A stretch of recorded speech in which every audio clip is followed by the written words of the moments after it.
Welcome to Tentacles and Turtlenecks, where a monster talks with you about how to lure adventurers into a false sense of security with fun and games, before sipping their brains through a straw. If there's one thing that's incredibly satisfying for any big bad evil guy, it's finally defeating your longtime enemies as your plans come to fruition. But you know what isn't great? All the people sobbing over the loss of the heroes. I mean, how are we supposed to enjoy our victory when everyone is making us feel bad about it? And why don't those same people feel bad when the heroes kill us? I mean, I felt bad when they smashed up my lair and gave me the boot. So doesn't that matter too? Does defeat really mean the end? Is death where the story stops? Well, in a way, the end of anyone or anything we're attached to matters, but that end isn't always so clear-cut. So today's topic is character death, or not. I've mentioned before that it's important for death to be a very real threat to any band of adventurers because victory is hollow without stakes, stories are bland without any tension, and people act foolishly when there's no consequence for it. But at the heart of that statement is an assumption that, as wonderful as it is to toy with the heroes and threaten them with their demise, it's a lot less satisfying when you actually succeed. I guess what I'm saying is, as a villain with long-term plans to torment the heroes, it's really disappointing when those plans get cut short. I don't really want to kill them. I want them to succeed, press forward, and continue onward through all the misery I have planned until they fall by my own personal hand. When my evil schemes actually get one of them, it's honestly an unwelcome surprise. And it doesn't just feel bad for me, I'm sure they feel much worse about it. Think of all the plans they had now meaningless, bonds with others severed, goals left unfulfilled, and story hooks left to dangle forever. It's enough to make a grown mind flayer cry, but more so, it really can make people cry. It's very normal to grow attached to someone or something we spend a great deal of our time with and invest our efforts into, real or fictional, and the loss of that thing can be traumatic. So before we go any further, let's address the Tarrasque in the room. It sucks when the heroes die, and it's okay to feel bad about it. But wait, you may be thinking, if we want and need death to be part of our adventures, but dying is really awful, how can we reconcile these two things? I'll break it into two main approaches. First, that killing the heroes isn't always the best option when defeating them. That is, there are other ways to handle a loss. And then second, that we need to prepare ourselves for death so that we can move on from it and rise from the ashes like a phoenix. The most common type of threat to the heroes comes in the form of enemies that want them dead, and they have plenty of those. But we don't always need to directly threaten them to create a credible threat. Instead, you can create encounters where the threat of loss isn't in the death of the party, but the loss of something else important to them. The town might be taken over by bandits, the artifact stolen, the hostage killed or taken away, or the valley flooded when the dam is destroyed. That sort of properly villainous thing. The party can wake up in the aftermath and now has a new adventure, beginning with picking up the pieces left in the wake of their defeat and failure. In these scenarios, a total party kill, or TPK for short, doesn't need to result in any deaths at all, and the party will still feel the consequence and sting of losing. Honestly, I'm getting sinisterly excited just thinking about it. It's equally possible to avoid killing the group even when a truly deadly enemy defeats them. That evil lich may have had every intention of killing those heroes when they barged in, but now that there's been a TPK, if you want to continue that adventure, it's time we rethink the consequences. Perhaps they're kept alive as sacrifices for a dark ritual, now giving them some chance to escape in their weakened state. Or maybe they die but are swiftly revived as minions of the villain and are forced to do his bidding until they can find some clever way to free themselves from his control. Or maybe it's just as simple as the enemy seeing some promise in those adventurers and offering them a chance to live, only if they'll join his ranks and do a task for him. After all, How many heroes successfully make it all the way into your throne room after wading through all all of your guards and traps. Priorities can change. Retreat should also be an option in many cases. The heroes are very unlikely to back down from a fight, no matter how much you try to warn them it's a bad idea. When those encounters inevitably go badly for them, the situation often turns into a bloodbath only because they feel there's no chance to escape. It's easy to see why when you consider the actual rules of combat movement. The enemy can match their speed no matter what they do, so why bother? But when the party decides to turn and flee, combat should just come to an end, or at least be paused. Escape should feel dramatic and exciting, and combat rules really don't convey that kind of chaos or thrill that you expect from a pursuit. Instead, switch to running a chase scene. Guidance on it can be found in the Dungeon Master's Guide, but more or less, you just need to throw a series of exciting complications and obstacles in front of them as they run, and see how well they can think fast to overcome them.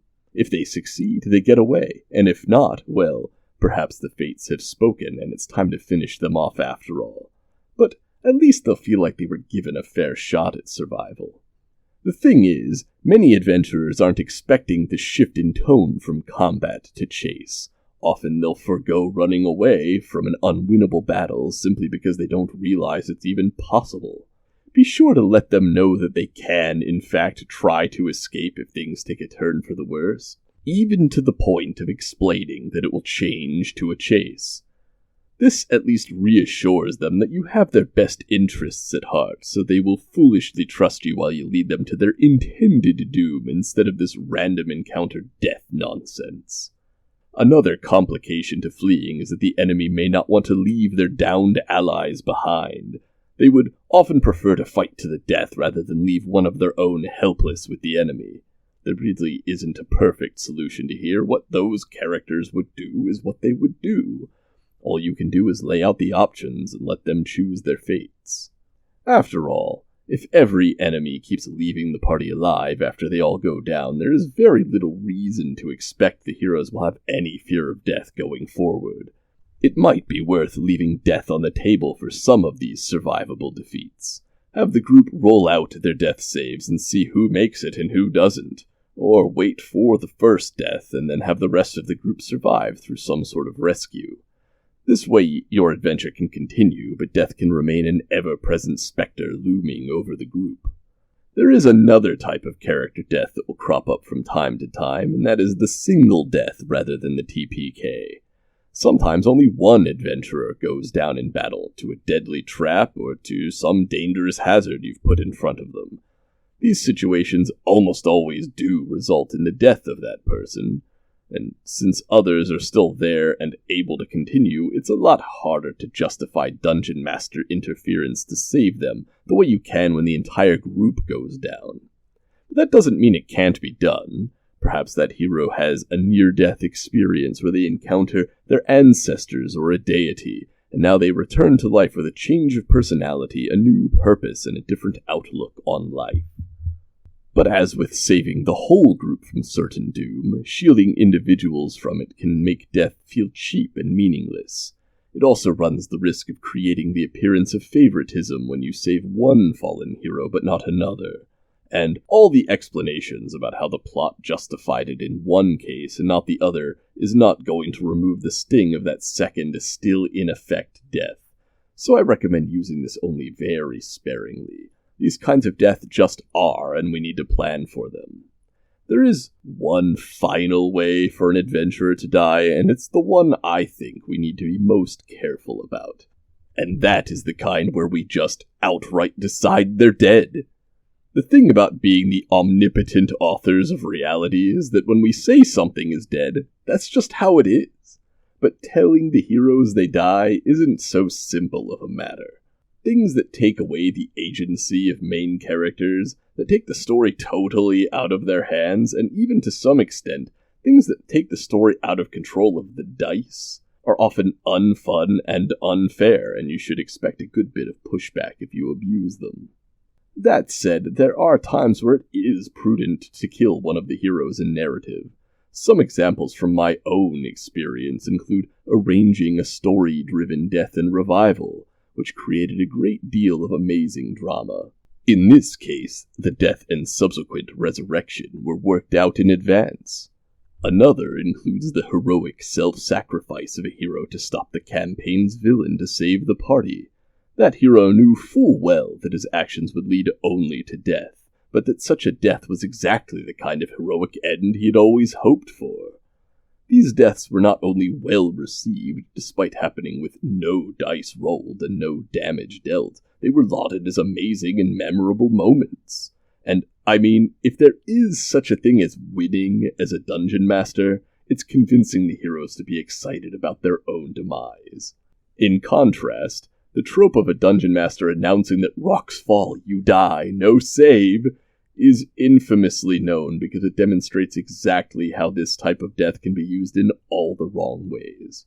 If there is any alternative to the party being killed by narrative, you should almost always employ it. Slating the adventurers for execution is one thing, but actually playing it out is another. I mean, unless you're setting up a campaign in the underworld and that's just the introduction. But then that whole group would have been in on it from the beginning, now wouldn't they? The point is, this kind of death should never be sprung as a surprise, nor used to punish, or take away agency, or used at all without the input of those affected heroes. And all this talk of types of death and how to avoid them is also assuming death is the permanent loss we all know it to be, but for adventurers that's hardly the case. It's possible for the heroes to raise the dead as early as 5th level with magic like Revivify. Going down in battle is no more permanent loss to such powerful people than getting a nasty flu. It's frustrating, stressful, maybe even frightening when it happens, but they'll probably get better. In that case, they'll lose attunement to some items and be mildly inconvenienced until their next rest. By high level, where more potent spells like Raise Dead exists, there isn't even a rush to bring them back. A whole week could have passed and that adventurer can still be revived. The times death still holds sway in these cases are, of course, the TPK, but also in cases where the body is unrecoverable. Perhaps a beholder disintegrated the victim with an eye ray, or they fell off a cliff into a raging river or active volcano below, or they were dragged away and eaten on the spot by a monster. In these cases, that adventurer is gone, and no amount of wanting it to be different will change that. It's also worth considering the context of a hero's fate. For life-restoring magic to function, the spirit of the deceased needs to want to return, and while we may easily assume that to always be the case, I don't think it's that clear-cut. The afterlife for a hero might be much, much more pleasant than the danger-filled world they just left behind. Peace, tranquility, and eternal reward for the good they've done isn't something most people would happily give up to go back to a broken and bruised body surrounded by deadly monsters and a story arc full of strife ahead of them. It's well within reason that the spirit would reject the call to return, and the dead might be satisfied with the life they've lived, or with the circumstances of their death. Going out in a blaze of glory, saving the lives of the party and the town will ensure the legacy of that dead adventurer is a great one. That's how you get statues erected in your honor and holidays celebrated in your name. It's how you live on in the memories of others for generations to come, and it's the only immortality most of them could ever aspire to.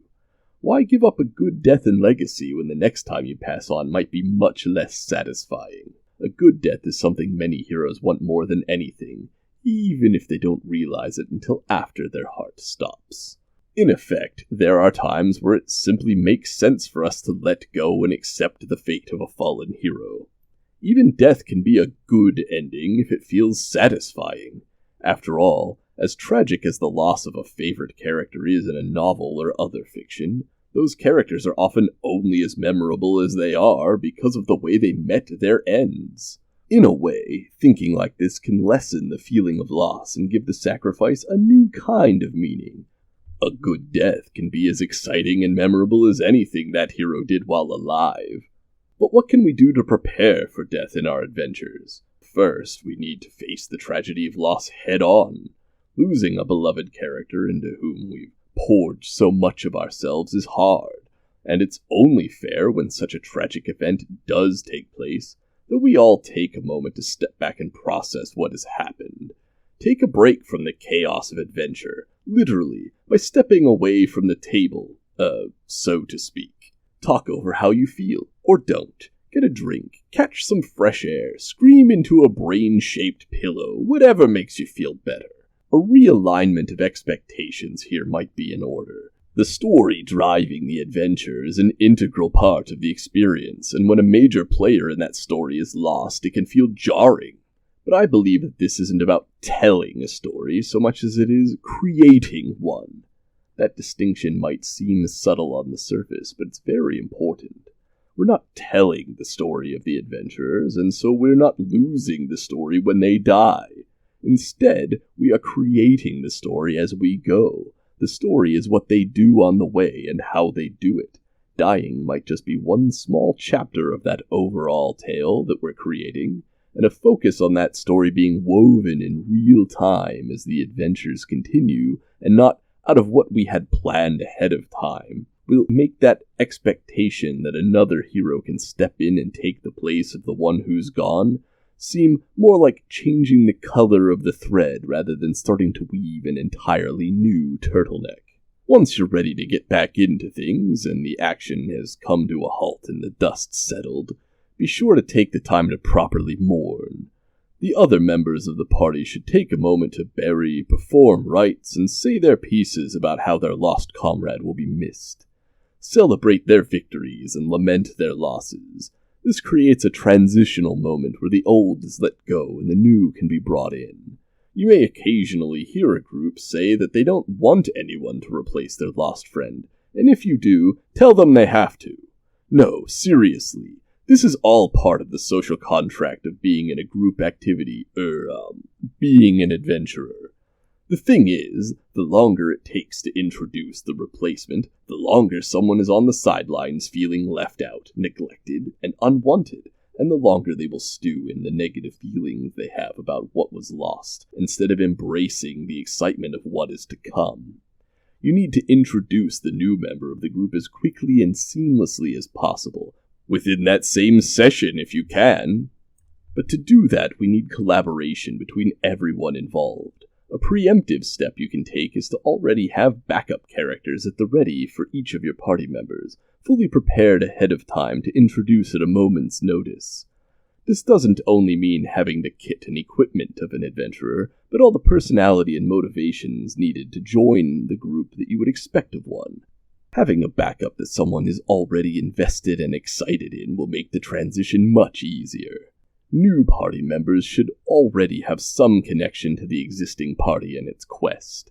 Create a backstory bond to at least one of the existing members of the party, or even to the now-deceased former member who they will avenge, and quickly create a connection to the current adventure in tandem with the player and DM, Look, no, that one's just going to stay as meta as it sounds, because really, it's all about player fun. If that player can't get into the new character, feels like they're left out of the group, or that they don't have a connection to what's going on, they're going to keep feeling bad. We want them to feel excited about playing something new and digging into that pile of character sheets they've been accumulating while still feeling like they have an important part in the existing story. And the rest of the group needs to play along. No matter how they feel in character or out about the loss, they need to immediately accept the replacement into their ranks. Play up the existing bonds and work extra hard to form new ones. Everything will be great again in no time, as long as everyone does their part. Anyway, if you don't have a pre-made replacement, consider giving the player control of a non-player character or NPC. I know we DMs like to maintain control of the minds of our minions, but there are times it can be worthwhile to pass one off. Giving over temporary control to the ghost of an adversary at least gives that player opportunity to keep being a part of the adventure, even while their own body is dead and gone.